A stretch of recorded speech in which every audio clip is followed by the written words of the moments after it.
I call them the 10 I's of vulnerability. The I. The first one, and they are not in any order of priority to my mind, these are equally important and equally challenging to the people who actually face the issues day in and day out in the slums.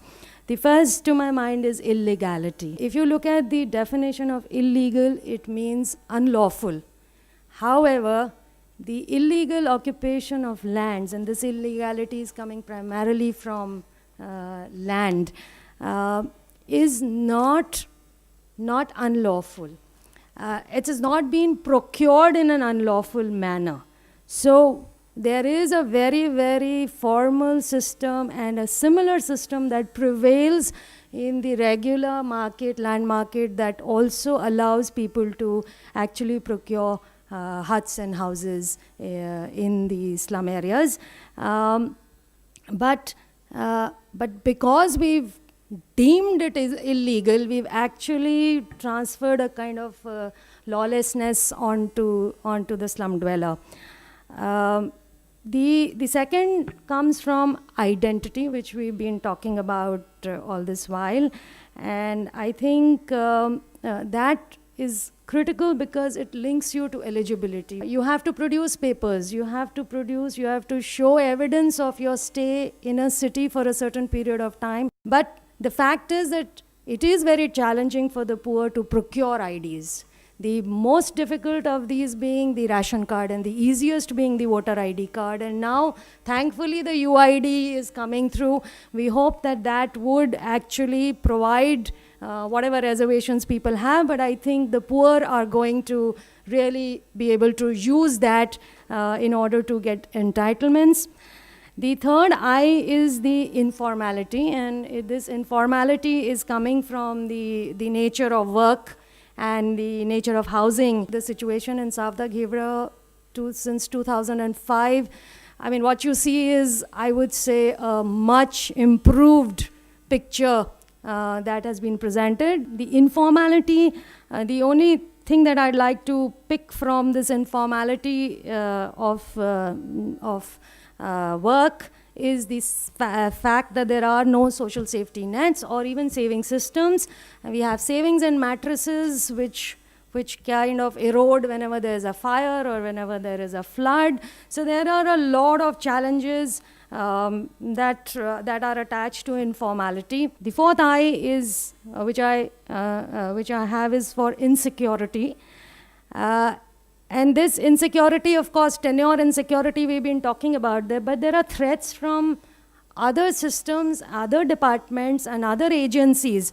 For example, in the city of Agra, the difficulty of moving in services into the slum settlements didn't come so much from the fact that people didn't have tenure, but from the Archaeological Survey of India, which defined the perimeters or the boundaries within which people could actually invest in their own housing.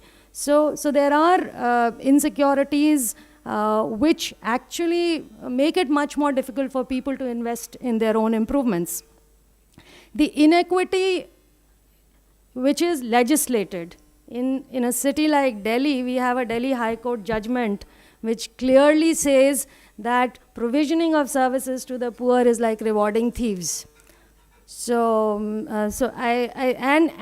somehow, it actually translates and trickles down into preambles and master plans somewhere.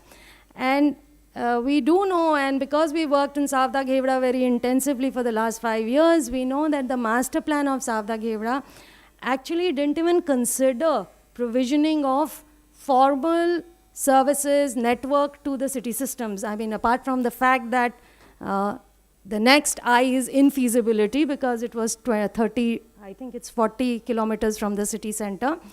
Apart from the fact that extending the services up to Savda Ghevra or a resettlement colony, which is so far, would take you a minimum period of 5 to 6 years. And now, as the metro is moving closer there, the connectivity is improving. But the fact is that it's not there on the mind maps there's a blind side to what kind of services you can provide. I for infeasibility, which is technically difficult to connect. Are we saying in a slum-free city, should we in situ upgrade each and every slum? What about slums that are on drains?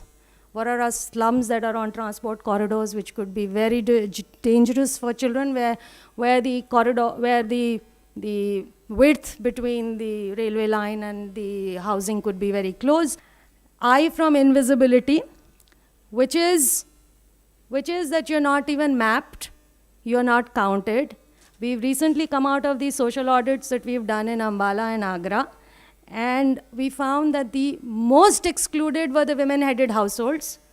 The widows who were, trying to work their way to try and feed a family of children, and who didn't know, or who didn't have the time, or who couldn't afford the opportunity cost of getting access to something which they should have got. And in Agra, we've seen, I mean, it's clearly visible that this house is a kacha structure and requires to be developed, but because the person cannot produce the lump sum upfront capital required for this kind of housing, you are missed from the system. The inability and the lack of influence, I would say, is another, and that links to your voice, the ability to have a platform where you could actually talk to the government, to actually say what you want to, and to get the services by entitlement and to your demand. We've tried working this through the Bhagidari and the Sanja Prayas, and we think that model has, now that it is less elitist, but it has stopped somewhere. It's gone up to a point, and then the administrative systems, which brings me to the next one, which is the inflexibility of the systems to actually engage with the poor and to actually to provide or extend services to the poor. In Bhagidari, it was a very strange thing that we had to go through, was that community processes were not understood in the administration, not understood in the finance department totally. And the 10th, of course, is the lack of investment. The fact that there are limited resources, and we've been hearing that there are resources which we can unlock from the communities itself, and I think we need to start looking at how we unlock that capital. As I said, there are no clear answers, there is no one answer, and there are no quick solutions. I think what we are looking for are a series of small incremental steps towards change. Thank you.